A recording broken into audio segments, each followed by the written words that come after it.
good, you guys? We are back at it again, and I just wanted to make this quick video. A video dropped last night on Joe Rogan's channel with Robert Oberst. He's a strongman competitor. He's in he's top 10 in the world as strongman, and he made a very interesting comment yesterday that you should not deadlift. I'm gonna let you guys watch this clip. The Joe Rogan Experience. But I think what's interesting is like that kind of stuff is so much less satisfying to bring it back to like what you do than like something that you have to really work for, and it's really difficult, and it's a very visceral, real feel. Like the feeling of accomplishment you get when you do something virtual will never be able to compare with the feeling that you do when you do a physical, visceral thing, when you feel it in your fucking bones. Yeah, you feel it, you live it. I when I was doing World's Strongest Man in Botswana, Africa, I tore my bicep, and I just was getting beat up over and over again. I was just so wrecked. My body wasn't accepting. Now, he says that when he was in Africa, he tore his bicep, which is a common injury with deadlifts when you're doing a lot of mixed grip because one side is stronger than the other. And remember, I suffered from a bicep injury doing deadlifts. Now, here's the thing. He says his body has been beat up. It's constantly beat up. There's a factor right there. You're not listening to your body, allowing your body to heal. And yes, as strongman competitors, as pro strongmen, every day you have to train. That is your job. That is your living. I understand it.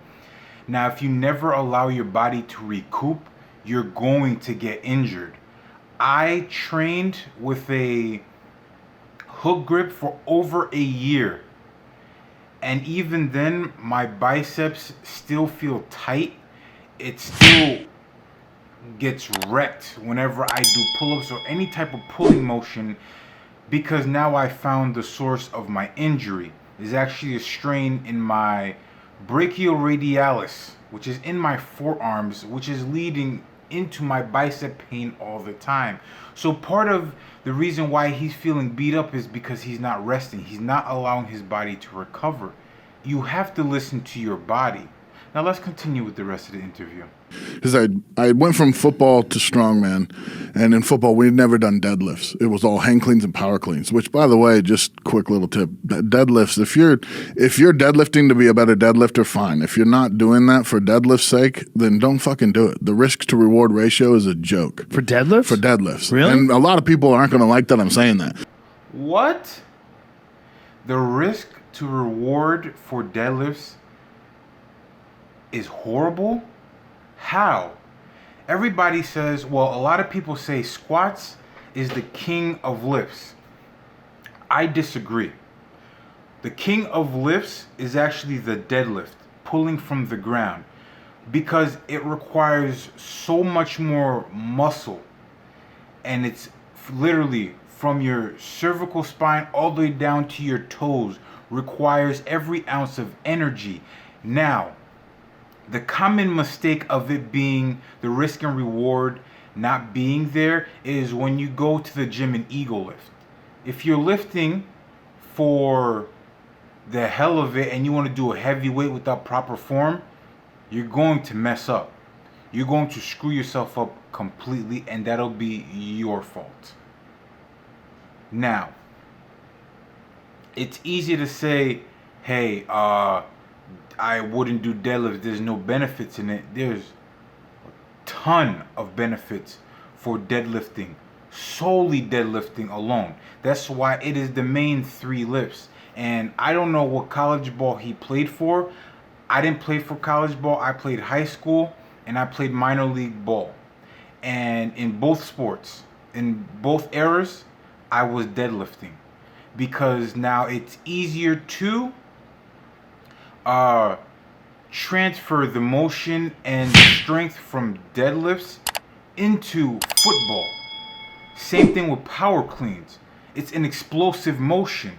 It's not ego lifting. It's not how much you can lift, how much you can do. It's all about being explosive, and it's a required movement. It's what you do in football and in a lot of sports. So why wouldn't you deadlift? And I'm not taking anything from Robert Oberst. Man is clearly bigger than me, stronger than I am. All credits to him. But what he says, I disagree with. I wholeheartedly disagree with. Let's see what else he has to say. But if you go into any NFL gym, in any Division I college football gym, in any athletics where people are actually getting paid and it matters what they're doing, they're not deadlifting. Really? They're hang cleaning and power cleaning. Why is that? Because the risk to reward ratio, like it's so hard to be a great deadlifter and to not risk your low back and to be using your upper back properly, and just there's so many little chances for you to get hurt. Hamstrings, deadlift. That was me. My first World's Strongest Man. I was the only rookie in the finals. Listen, in football, especially linemen and running back, your posterior chain is important. So injuring your hamstrings and messing up your lower back, I promise you, is not coming from deadlifts. It stems from something else that is nagging. Think about it. Your hips, your ankle, your knee, everything from your waist down can affect your deadlifts. And it's not deadlifts that's messing you up, it's something else. You need to diagnose the problem first. I disagree with what he's saying. I think deadlifts are very important. One major factor about deadlifts is that it's a functional lift. When you lift something off the floor, you're pretty much deadlifting. Hinge at your hips and get down to the floor and squat and pick whatever up. That is your posterior chain. That is your lower back, your glutes, your hamstrings, your calves, your upper back. Deadlifts will help you fix your posture. Now, I'm not saying go out there and go do 315 if you can't. I'm saying work on the lift, get better at it, because it will help you in your daily life. So you guys, that's just quickly what I gotta say about the subject. You can definitely check out the rest of the interview on Joe Rogan's channel. But you guys, if you like the content, like, comment, subscribe, and I'll see you guys next time.